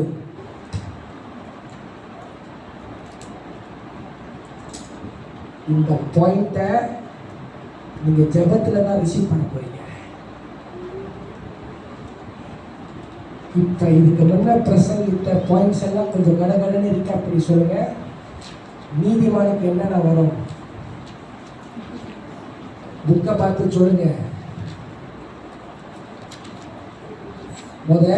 முத இன்ட்ரோடக்ஷனை விட்டுருங்க. இப்போ உங்களுக்கு ஒரு வகுப்பு மாதிரி நான் உங்களுக்கு ஸ்டடி எடுத்துக்கொண்டு இருக்கிறேன். சக்கரியா எலிசபெத் நீதிமானாய் சொல்லப்பட்டார்களே. ஏன் நீதிமானாய் சொல்லப்பட்டாங்க? கர்த்தருடைய பிரமாணத்தை கை கொண்டபடியினால். they follow, they obey every single commandment from the Lord. That's why they counted righteous. அடுத்தது யாரை பார்த்தோம்? மரியாள். The righteous are called as a favored one. அப்படினா கர்த்தருடைய தயவு நம்ம மேல இருக்கும். அப்படினா கர்த்தர் தேவ தூதரை எப்படி மரியா வீட்டுல பிரவேசிக்க பண்ணினாரோ, இன்னைக்கு கர்த்தர் ஒரு தேவ தூதரை இன்னிலிருந்து கர்த்தர் நம்மளுடைய வீட்டு வாசலிலே, நம்ம வீட்டு உள்ளே பிரவேசிக்க பண்ணுவாராக. நீதிமானுடைய ஜெபத்தை கர்த்தர் கேட்டார் என்று சொன்னல, எழுதி கொள்ளுங்க, எலியாவும் எலிசாவும். எலியா செஞ்ச அற்புதமோ எலிசா செஞ்ச அற்புதமோ ஒண்ணுதான். எலியாவை தியானிப்போம். 1 ராஜாக்கள் 17வது அதிகாரம் வசனம் 17. 1 Kings chapter 17 verse 17. இவைகள் நடந்த பின்பு நான் சொல்றேங்க, நீங்க அந்த வசனத்தை இப்ப எடுத்துக்கொண்டு நீங்க தியானித்தா தான் இந்த அற்புதம் உங்களுக்கு நடக்கும். It is a supernatural miracle that God used both of them to raise a dead son. 1 ராஜாக்கள் 17:17. இவைகள் நடந்த பின்பு ஆஹா, வீட்டுக்காரியாகிய அந்த ஸ்திரீயின் மகன் ஆஹா. வியாதியில் விழுந்தான். யாரு? The widow's son fall into sick. ஆஹா. அவனுடைய சுவாசம் போகும் மட்டும் பாருங்க, அந்த விதவையுடைய மகன் சுவாசம் போக மட்டும் அவனுடைய வியாதி அதிகரித்துக் கொண்டே இருந்தது. அவனுடைய வியாதி அதிகரித்துக் கொண்டே இருந்துச்சா? அப்பொழுது அவன் எலியாவை நோக்கி, எலியாவை நோக்கி, தேவனுடைய மனுஷனே, தேவனுடைய மனுஷனே, எனக்கும் உமக்கும் என்ன? எனக்கும் உனக்கும் என்ன? என் அக்கிரமத்தை நினைக்க பண்ணவும் ஆஹா. என் குமாரனை சாக பண்ணவுமா என்னிடத்தில் வந்தீர் என்றார். நீ எதுக்கு என் வீட்டுக்கு வந்த? நீ என் வீட்டுக்கு வந்தனால தானே என் குமாரன் செத்து போச்சு. அதற்கு அவன், ம். உன் குமாரனை என்னிடத்தில் தா என்று சொல்லி எலியா கேக்குறாரு, உன் குமாரனை என் இடத்துல கொடு. அவனை அவள் மடியிலிருந்து எடுத்து ஆ, தான் தங்கி இருக்கிற மேல் வீட்டிலே பாருங்க, மேல் வீட்டிலே, இந்த அப்பர் ரூம், அவனை கொண்டு போய் கொண்டுட்டு போய் தன் கட்டில் மேல் வைத்து, கட்டில் மேல வைத்து, என் தேவனாகிய கர்த்தாவே, என் தேவனாகிய கர்த்தாவே, நான் தங்கி இருக்க இடம் கொடுத்த இந்த விதவையின் மகனே சாக பண்ணினதினால் ஆ. அவளுக்கு துக்கத்தை வருவித்தீரோ என்று எலியா கேக்குறாரு, எப்படி ஜெபம் பண்றாரு பாருங்க. மறுபடியும் அதை வாசிமா. என் தேவனாகிய கர்த்தாவே, அந்த பாயிண்ட்ல இருந்து அந்த பாயிண்ட்ல இருந்து படிங்க. என் தேவனாகிய கர்த்தாவே, நான் தங்கி இருக்க இடம் கொடுத்த இந்த விதவையின் ஐயோ மகனே இந்த விதவை எனக்கு தங்க இடம் கொடுத்தா, சாக பண்ணினதினால் ஒரு ஊழியக்கார வீட்டுக்கு போய் புறப்பட்டு போயிட்டாரு. இப்ப புறப்பட்டு போய் அந்த வீட்டுல என்ன நடந்திருக்கு? இப்ப எலியா தீர்க்கதரிசிங்க, தீர்க்கதரிசிக்கு வீட்டுல இடம் கொடுத்து தங்க வைத்து சாப்பாடு கொடுத்து தண்ணி கொடுத்து எலியா போயிட்டாரு. போயிட்டோன்னே வீட்டுல என்ன நடந்துச்சு? மரணம் நடந்துருச்சு. அவளுக்கு துக்கத்தை வருவித்தீரோ என்று ஆண்டவரே, நீ துக்கத்தை வர வச்சுட்டீரே. அந்த பிள்ளை மேல் 3 தரம் குப்புற விழுந்து, அந்த பிள்ளை மேல ஒரு தடவை விழுவல, எத்தனை தடவை? 3 தடவை விழுந்து, என் தேவனாகிய கர்த்தாவே, என் தேவனாகிய கர்த்தாவே, இந்த பிள்ளையின் ஆத்துமா அவனுக்குள் திரும்பி வர பண்ணும் என்று மறுபடியும் அந்த பிள்ளையுடைய ஆத்துமாவை மறுபடியும் அவனுக்குள்ள வர பண்ணுங்க ஆண்டவரே என்று கர்த்தரை நோக்கி விண்ணப்பம் பண்ணினான். எலியா பண்ணின விண்ணப்பம். கர்த்தர் எலியாவின் சத்தத்தை கேட்டார். பாருங்க, எலியா ஒரு நீதிமானாய் இருந்தபடியினால் பிள்ளையுடைய கர்த்தர் எலியாவினுடைய ஜெபத்தை கேட்டு பிள்ளையுடைய ஆத்துமா பிள்ளையுடைய ஆத்துமா அவனுள் திரும்பி வந்தது. அவன் உள்ள திருப்பி வந்தது. அவன் பிழைத்தான். அவன் சில நேரத்துல ஒரு சம்பவம் வரும். இப்படி ஒரு சம்பவம் நம்மளுக்கு ஏற்படும். ஆனா நீதிமானுடைய ஜெபத்தை கர்த்தர் கேட்டபடியினால் எலியாவுடைய மகன் மறுபடியும் பிழைத்தான். இது தாங்க விசுவாசத்தின் ஜெபம். This is how the righteous should pray. இன்னைக்கு ஊழியக்கார வீட்டுக்கு வந்துட்டா, ஐயோ பிரச்சனை வந்துருச்சு, இது வந்துருச்சு, அப்படி இல்லை. No. ஊழியக்கார வீட்டுக்கு வந்த ஆசீர்வாதம். இப்படித்தாங்க 2 தூதனும் ஆபிரகாம் மத்தியில வந்து தோன்ற பொழுது ஆபிரகாம் அப்பத்தை சுட்டு கொடுத்தான், ஒரு கலசம் தண்ணியை கொடுத்தான். கால்களை கழுவினார். அந்த தூதர்கள் கால்களை கழுவினார். இது தாங்க ஊழியம். இது தாங்க ஊழியக்காரர்கள் வீட்டுக்கு வரும்பொழுது நீங்க செய்தீங்கன்னா இந்த அற்புதம் உங்களுக்கு நடக்கும். என்ன தெரியுமா சொல்ல வர, உங்க வீட்டுக்குள்ளே மறைத்து போன காரியத்தை கர்த்தர் மறுபடியும் உயிர்ப்பித்து கொடுப்பார். எலியா மறுபடியும் வீட்டுக்குள்ள என்ட்ரி ஆகும் பொழுது அந்த பிள்ளை உயிராயிருச்சு. அப்படி என்று சொன்னால் நீதிமானுடைய ஊக்கமான ஜெபத்தை கர்த்தர் கேட்டு பதில் தருகிறார். அதுதான் நீதிமொழிகள் 15:29. அடுத்ததாக எலிசா 2 ராஜாக்கள் 4:32. 2 Kings chapter 4:32. How the righteous should pray. Elisha வீட்டிற்குள் வந்தபோது இதோ அந்த பிள்ளை அவன் கட்டில் மேல் செத்து கிடந்தான். இதுவும் என்ன கதை? கட்டில் கதை தான். எலிசா வீட்டுக்குள்ள நுழையும் பொழுது அந்த பிள்ளை செத்து போய் கிடந்தான். உள்ளே போய் தங்கள் இருவருக்கும் பின்னாக அவன் கதவை பூட்டி கேயாசியும் எலிசாவும் கதவை பூட்டி கர்த்தரை நோக்கி வேண்டுதல் செய்து கிட்ட போய் தன் வாய் பிள்ளையின் வாய் மேலும் சரி தன் கண்கள் அவன் கண்களின் மேலும் தன் உள்ளங்கைகள் அவன் உள்ளங்கைகளின் மேலும் சரி படும்படியாக அவன் மேல் குப்புற படுத்துக் கொண்ட எலிசா அப்பொழுது பிள்ளையின் உடல் அனல் கொண்டது. அவன் எழுந்து அறை வீட்டில் இங்கும் அங்கும் உலாவி திரும்ப கிட்ட போய் அவன் மேல் குப்புற படுத்தான்.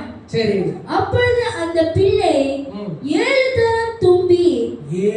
தரம் தும்பி தன் கண்களை திறந்தான். அல்லேலூயா.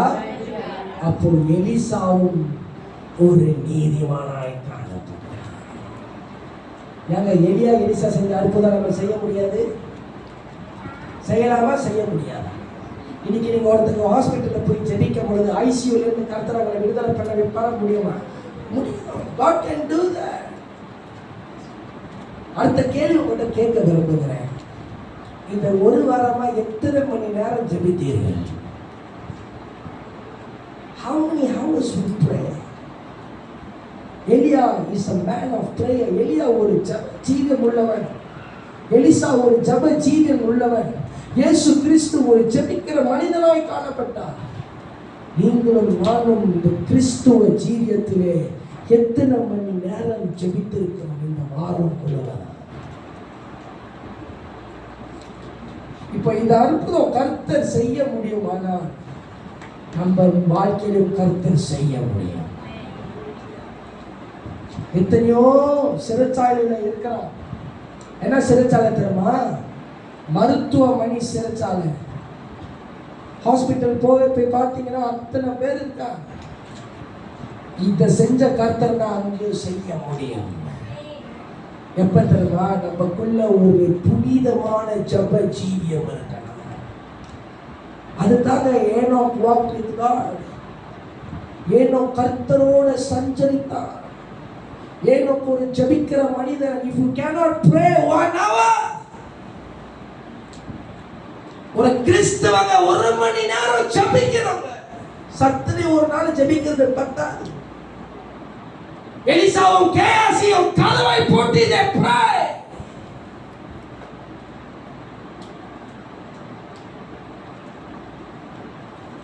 ஜெபிக்கிறோம். இவ்வளவு அற்புதத்தை வாசிக்கிறோம்ல. அப்போ நீதிமானுடைய ஊக்கமான ஜெபத்தை கர்த்தர் கேட்கிறார்ல. அப்போ நம்ம ஜெபத்தை கேட்டிருக்கணுமே. நம்மளுக்கு இப்போ அற்புதம் நடந்திருக்கணுமே. ஏன் நடக்கல? Why?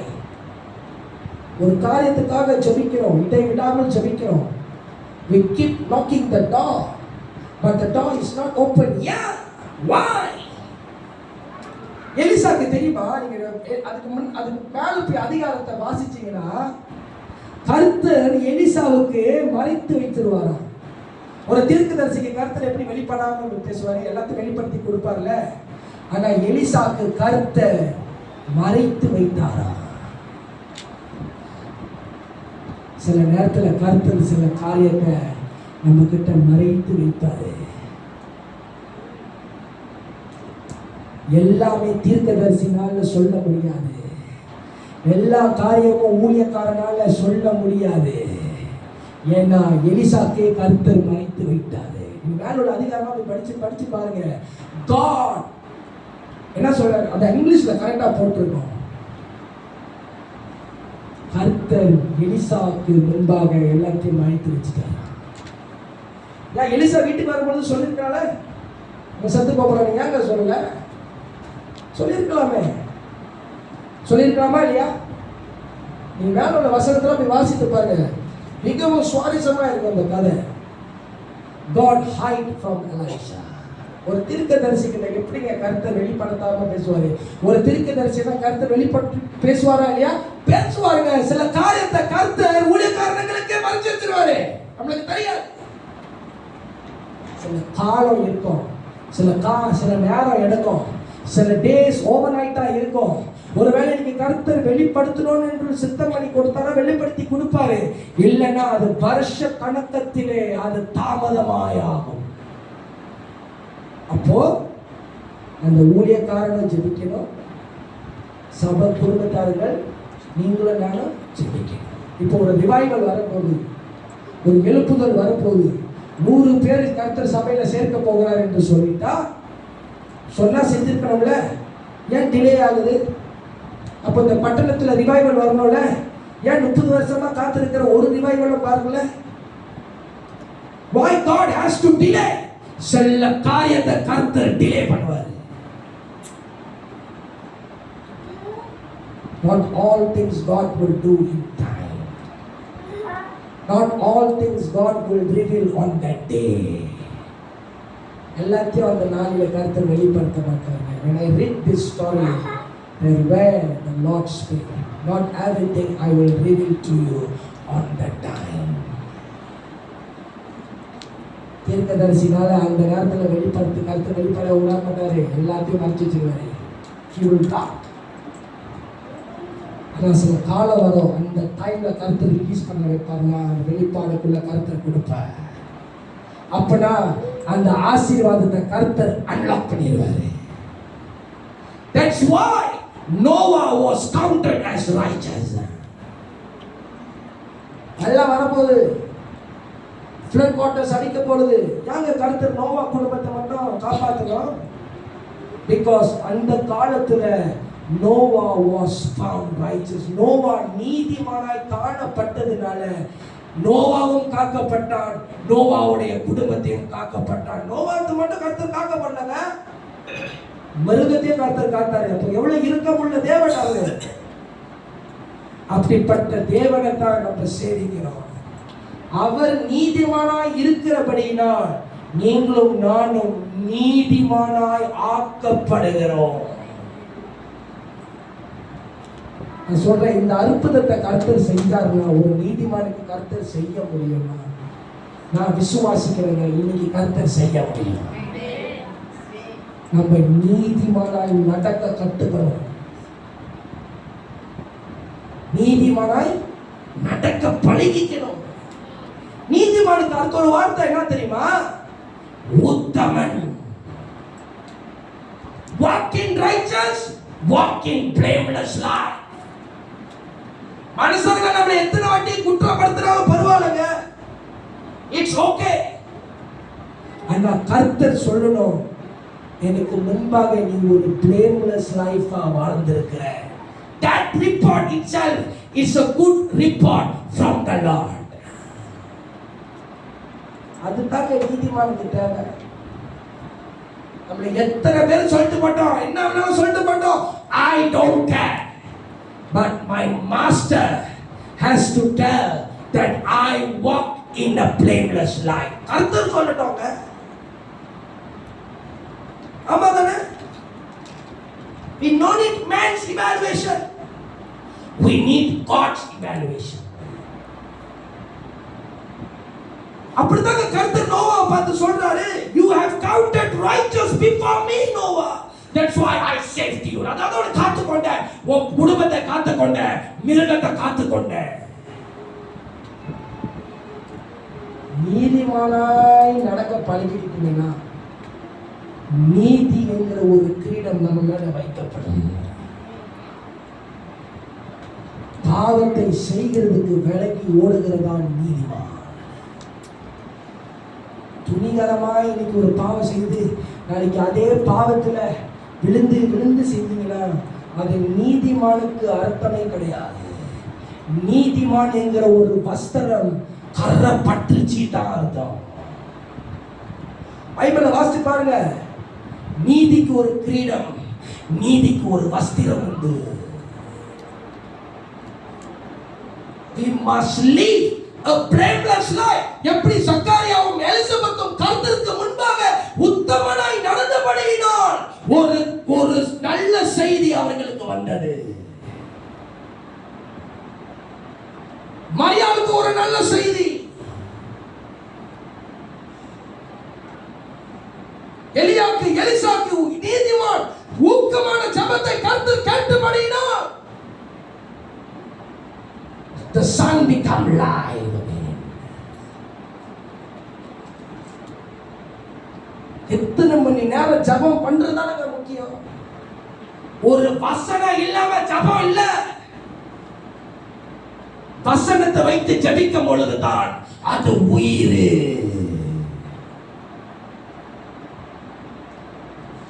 நம்மளை துன்பப்படுத்தும் பொழுது, நம்மளை உடைக்கும் பொழுது, நம்மளை உருவம் காட்டி பேசும் பொழுது பரவாயில்ல, என் புள்ள மீட்பர் உயிரோடு இருக்கிறாருங்க. யோபு பக்தன் சொன்னது போல.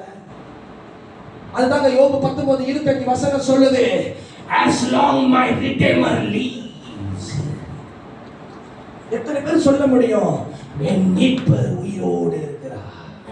யோபு 1:1 வசனம் சொல்லுது, யோபு ஒரு நீதிமானுங்க. அவன் பத்தி தப்பு சொல்றதுக்கு எதுவுமே இல்ல. there was nothing to blame Job. நீதிமானுக்கு டெஸ்ட் வரும். யோபு வாழ்க்கையில டெஸ்ட் வந்துச்சு. அந்த டெஸ்ட்ல நடக்கும் பொழுது பொறுமையாய் இருக்கணும். டெஸ்ட்ல நடக்கும் பொழுது மௌனமாய் இருக்கணும். இயேசு மௌனமாய் இருந்தார். Jesus quiet himself. நீதிமான்கள் என்ன தெரியுமா காணப்படணும்? என்ன காணப்படணும் சொல்லுங்க. இப்பதான் ஒரு பாயிண்ட் சொன்னேன். ஒரு பாயிண்ட் சொன்னேன். நோ, இயேசுக்குள்ள என்ன காணப்பட்டுச்சு? மௌனம், சாந்தம்.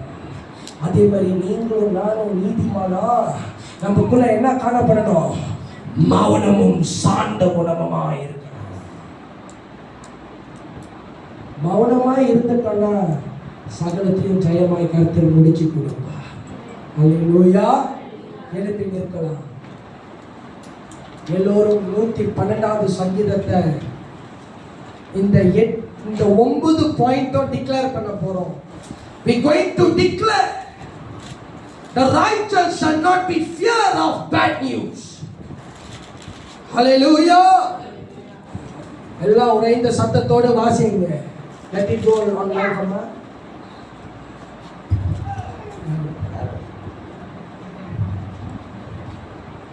சங்கீதம் 112 மெதுவா வாசிங்க. ஒவ்வொரு வாக்கியத்தையும் டிக்ளேர் பண்ண போறோம். ஹல்லேலூயா சொல்லுங்க. ஹல்லேலூயா. அடுத்தது, கர்த்தருக்கு பயந்து நீதிமானாய் இருக்கணும்னு சொன்னா நமக்குள்ள என்ன இருக்கணும்? கர்த்தருடைய பயம். அவருடைய கட்டளைகளில் மிகவும் பிரியமாய் இரண்டாவது, கர்த்தருடைய கட்டளைகளிலே மிகவும் பிரியமாய் இருந்து இருக்கிற மனுஷன் பாக்கியவான். அவன் சன்னதி பூமியில் பலத்திருக்கும். ஆமென் சொல்லுங்க. சொல்லுங்க, என் சந்ததி இந்த பூமியிலே பலத்திருக்கும். என்னங்க சொல்லுங்க. இது நம்ம டிக்ளேர் பண்ணாதான் ஒவ்வொரு ஆசீர்வாதமும் ஜெனரேட் ஆகும். மறுபடியும் வாசிமா. அவன் சந்ததி, நம்மளுடைய சந்ததி. அவனுக்கு போட்டிருக்குல்ல, அத மாத்தி என்னுடைய சந்ததி ஆஹா, பூமியில் பலத்திருக்கும். பூமியிலே பலத்திருக்கும். ஹalleluya. அடுத்தது செம்மையானவர்களின் வம்சம் செம்மையானவர்களுடைய வம்சம். ஆசீர்வதிக்கப்படும். இரண்டாவது என்னுடைய வம்சம் ஆசீர்வதிக்கப்படும். அடுத்தது ஆஸ்தியும் சொல்லுங்க. மூணாவது ஆஸ்தி ஐஸ்வர்யமும் ஐஸ்வர்யமும் அவன் வீட்டில் இருக்கும். என் வீட்டிலே இருக்கும், என் திருச்சபையிலே இருக்கும். அவனுடைய நீதி நம்மளுடைய கர்த்தர் நம்மளை நடத்தின நீதியின் பாதையிலே என்றென்றைக்கும் நிற்கும். என்றென்றும் நிற்கும். அடுத்தது செம்மையானவர்களுக்கு செம்மையானவர்களுக்கு இருளிலே வெளிச்சம் உதிக்கும். நம்மளுக்கு இந்த நாளிலிருந்து வெளிச்சம் உதிக்கப்படுவதாக. அடுத்தது அவன் இரக்கமும் ஆஹா, மன உருக்கமும் ஆஹா, நீதியும் உள்ளவன். ஆமென். அடுத்தது இறங்கி கடன் கொடுத்து ஆ, தன் காரியங்களை நியாயமானபடி ஆஹா, நடப்பிக்கிற மனுஷன் பாக்கியவான். ஆமென். ஹalleluya. இனி நம்ம கடன் வாங்க மாட்டோம். நீதிமான் கடன் கொடுக்கிறவனாய் இருப்பார். ஏனென்றால் ஐஸ்வர்யமும் ஆஸ்தியும் இன்றிலிருந்து கர்த்தர் நம்மளுக்கு வைத்திருக்கிறார். அடுத்தது அவன் என்றென்றைக்கும் அசைக்கப்படாதிருப்பான். நீதிமான் அசைக்கப்படுவதில்லை. எண்ணத்துல அசைக்கப்படுவதில்லை. தூர் செய்தி வந்தாலும் அசைக்கப்படுவதில்லை. அடுத்தது நீதிமான் நித்திய கீர்த்தி உள்ளவர். நீங்களும் நானும் நித்திய கீர்த்தி உள்ளவர்களாய் இருப்போம். அடுத்தது துர்செய்தியை கேட்கிறதினால் தூர் செய்தியை கேட்கிறதினால் பயப்படார். நீங்களும் நானும் இனி தூர் செய்திக்கு பயப்பட மாட்டோம். அடுத்தது அவன் இருதயம் நம்மளுடைய இருதயம் கர்த்தரை நம்பி திடனாய் இருக்கும். நீதிமானுடைய இருதயமோ கர்த்தரை மட்டும்தான் நம்பி சார்ந்து இருக்கிற இருதயம். அடுத்தது அவன் இருதயம் உறுதியாய் இருக்கும். நீதிமானுடைய இருதயம் உறுதியாய் இருக்கும். அவன் தன் சத்துருக்களின் சரி கட்டுதலை காணும் மட்டும் ஆஹா, பயப்படாதிருப்பான். நீங்களும் நானும் இனி பய ஆவி இல்லை, பய ஆவி இல்லை. நீதிமான் உள்ள கர்த்தருடைய தக்கிரத்தின் ஆவியை ஓ ரபா யபா யபா ஓ the power of the Holy Ghost release பண்ணுங்க ஆண்டவரே. அடுத்தது வாரி இறைத்தான், ஏழைகளுக்கு கொடுத்தான். நீங்களும் நானும் ஏழைகளுக்கு போஷிப்போம். நீதிமான் உள்ள குடும்பத்தார்களே, நீங்களும் நானும் இங்கிலிருந்து திக்கற்றவர்களுக்கு ஓ ஹalleluya, ஏழை ஜனங்களுக்கு போஷிக்கிற கையாக இந்த பெட்ரோ பினன் திருச்சபை நீங்களும் நானும் இங்கிலிருந்து காணப்பட போகிறோம். அடுத்தது அவனுடைய நீதி என்றென்றைக்கும் நிற்கும். நம்மளுடைய நீதி என்றென்றைக்கும் நிற்கும். அவன் கொம்பு மகிமையாய் உயர்த்தப்படும். இங்கிலிருந்து நம்மளுடைய கொம்பு, நீதிமானுடைய கொம்பு ஓ கர்த்தர் எக்ஸால்ட் பண்ணுகிறாரு. ஓ ஒரு நாள் ரெண்டு நாள் அல்ல, is going to be forever and ever. அடுத்தது துன்மார்க்கன் அதை கண்டு ஓ துன்மார்க்கன் அதை கண்டு மனமறிவாகி ஓ நம்மளை கண்டு மனமடைவாகி தன் பற்களை கடித்து கரைந்து போவான். துன்மார்க்கன் மறுபடியும் அந்த வாக்கியத்தை வாசிமா. துன்மார்க்கன் அதை கண்டு நம்மளுக்கு இதுக்கு முன்ன பேசின விரோதமான வார்த்தைகள், எதிர்மறையான காரியங்கள், துன்மார்க்கன் வெட்டின குழி நீதிமானுக்கு வெட்டின குழி என்ன ஆகுறதாம்? மனமறிவாகி ஃபர்ஸ்ட் மனமடிவாகி தன் பற்களை கடித்து துன்மார்க்கன் தான் பற்களை கடித்து கரைந்து போவான். மறைந்து போவான். கைகளை உயர்த்தி ரிசீவ் பண்ணுங்க. ஹalleluya, thank you Jesus. கைகளை உயர்த்தி நன்றி ஆண்டவரே, thank you Jesus. ஆண்டவரே, நீதிமானுக்கு துர் செய்தியை குறித்து